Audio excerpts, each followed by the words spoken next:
terima kasih banyak masih terus bersama kami dalam siaran Diklat Jarak Jauh bersama Kementerian Agama Republik Indonesia. Kita masih terus membahas mengenai perilaku dalam pergaulan remaja dalam mata Diklat Akidah Akhlak. Saya Larasati juga tentu masih saja bersama dengan Bapak Tajul Arifin dari Universitas Islam Negeri Bandung.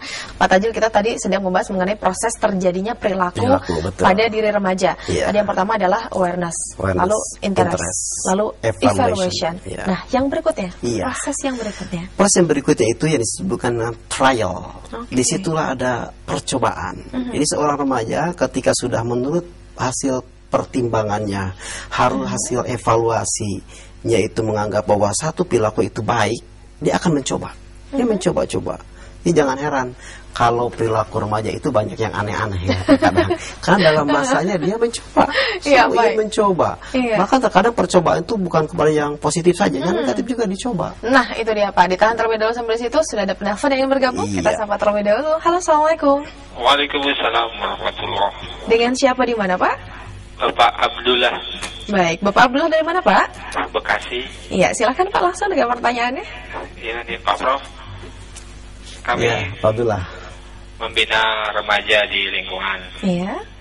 Ini melihat dampak biologis dari remaja ini tampaknya sudah memprihatinkan. Oke, iya. Baru kelas 1 atau 2 sanawiyah, SMP gitu. Sudah ya pacaran dan genit-genit gitu. Gimana mengatasinya gitu untuk meredamkan sekarang pergaulan bebas pun sudah siaga 1. Oke. Ya, baik. Ada lagi Pak pertanyaan lainnya? Cukup itu. Baik, terima kasih banyak Pak. Assalamualaikum. Iya, waalaikumsalam. Iya, memang begitu ya Pak ya. Banyak sekali begitu. Sudah mulai genit-genit. Nah, tapi bagaimana cara mengatasinya? Entah yang untuk yang laki-lakinya, untuk yang perempuannya juga. Baik, Pak Abdullah. Memang perkembangan remaja seperti itu bukan sesuatu yang harus dihindari ya. Artinya perkembangan fisik dan itu secara alamiah akan terjadi. Kemudian juga tingginya minat mereka di dalam membangun pola hubungannya dengan yang berbeda jenis. Dan itu salah satu juga ciri dari seorang menginjak usia remaja yang biasanya kan bermain itu pada masa kanak-kanak dengan teman sejenis. Tapi ketika masuk usia remaja sudah mulai menyenangi yang lain jenis. Dia ingin disenangi juga kan oleh lawan jenisnya. Nah, ini adalah sebuah fenomena, sebuah perkembangan yang terus akan dilalui oleh setiap manusia. Nah, oleh karena itu yang harus kita lakukan itu adalah untuk memanage ya. Bagaimana supaya pertumbuhan biologis dari remaja itu bisa terkendali, bisa tersalurkan dengan baik karena agama sudah memberikan jalur-jalur untuk menyalurkan kebutuhan manusia itu ya. Nah, sekarang maka yang harus dikuatkan itu adalah pembinaan terhadap remaja. Adalah kewajiban para guru mata pelajaran akidah akhlak yang harus betul-betul bekerja secara cerdas, bekerja secara keras, dan kemudian juga bekerja secara ikhlas. Supaya anak didik kita itu betul-betul bisa berperilaku, bisa memanage perkembangan dirinya sesuai dengan ajaran Islam. Apa? Penguatan dari dalam diri. Jadi nilai-nilai harus tanamkan kepada mereka. Bahwa kalau seperti begitu akibatnya akan begini, tapi kalau begini nanti akan menuai hasil seperti itu. Itu yang pertama. Yang kedua juga, saya kira pendidikan seks terhadap remaja itu harus semakin diperkenalkan. Karena sekarang banyak remaja yang terjerumus ke dalam sebut saja free sex. Itu karena mereka belum mengetahui secara jelas, secara benar fungsi-fungsi dari organ tubuhnya itu sendiri.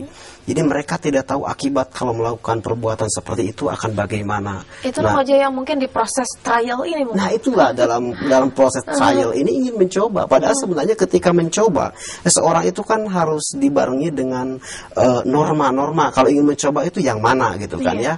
Kalau mencoba yang positif, nah itu karena ada dorongan ke sana, itu kan bagus. Tapi kalau mencoba yang negatif nanti akan bermuara kepada sebuah lembah yang sebenarnya tidak akan membuat dia saja yang menjadi rendah, tapi juga keluarga akan terbawa ya. Bagaimana ayahnya, bagaimana ibunya. Bahkan kalau itu dilakukan oleh seorang remaja yang kemudian dia adalah siswa dari sebuah sekolah, maka lembaga juga akan terbawa.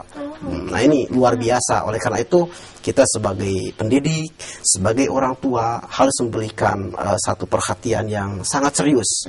Ini Pak Abdullah ini luar biasa, pembina remaja. Jadi memang harus ada keseimbangan.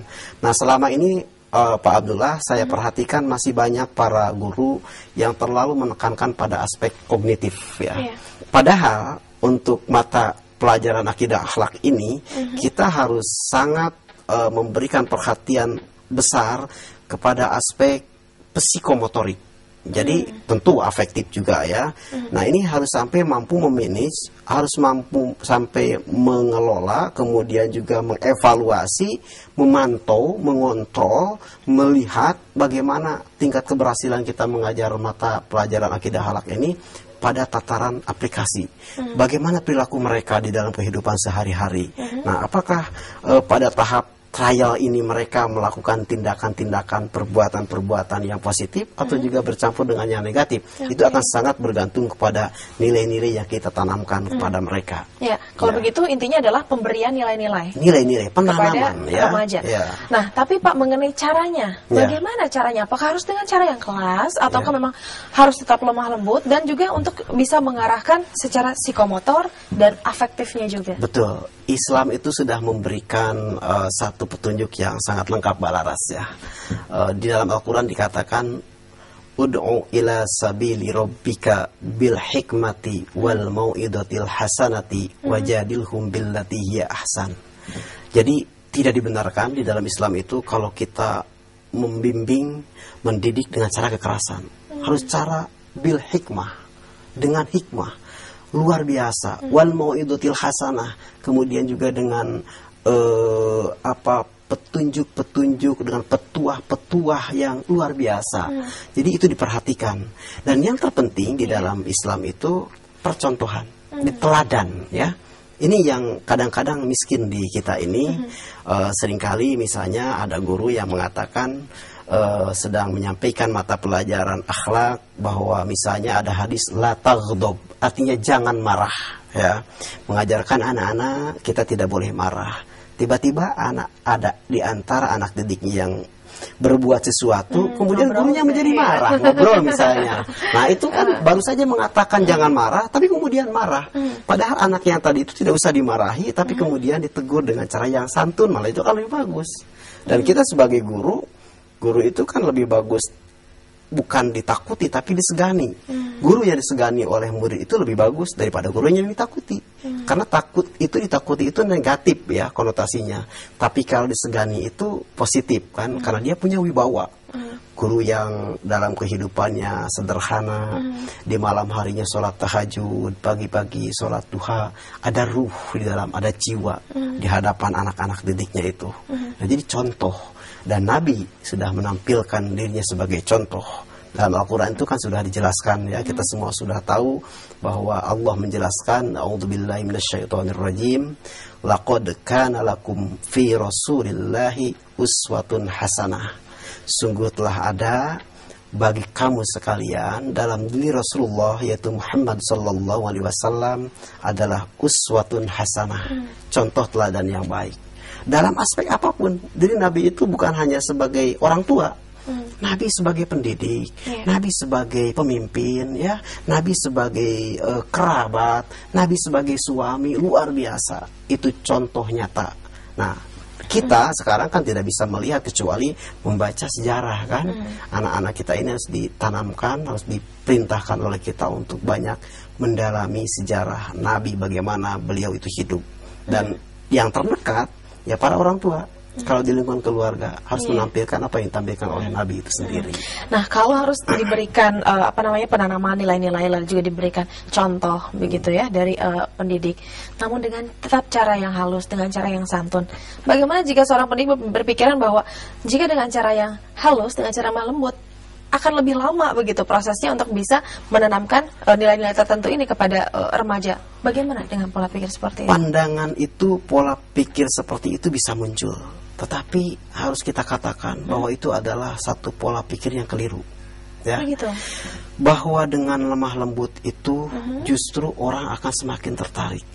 Jadi ketika kita menanya orang lain dengan pertanyaan atau dengan mungkin body language yang sangat ramah, dia akan memberikan respon dengan cepat, lebih cepat daripada kita umpamanya menyuruh seseorang sambil marah-marah. Ini hasil penelitian. Jadi malah marah itu akan menjauhkan kita dari orang lain. Jadi kalau kita sebagai guru yang seringkali memberikan ajaran, memberikan didikan, memberikan bimbingan dengan cara marah, itu sesungguhnya bukan akan diikuti, bukan didekati. Walaupun mereka ada di antara mereka yang mengikuti, tapi bukan karena ketulusan, bukan karena keikhlasan, tapi karena takut. Nah, ini harus diperhatikan oleh kita sebagai pendidik. Kita ingin semuanya tumbuh dalam lingkungan yang harmonis, dan itu sangat penting. Kita ingat dengan sebuah pepatah, apabila seorang anak ditumbuhkan di dalam suasana yang penuh dengan kemarahan, maka dia akan tumbuh menjadi seorang pembenci kepada orang lain. Ya, naudzubillah min dzalik. Tapi sebaliknya, kalau seorang anak ditumbuhkan di dalam sebuah lingkungan keluarga atau sekolah yang penuh keramahan, ramah, senyum, dia akan tumbuh menjadi seorang penyayang. Saya kira itu yang kita inginkan kan ya.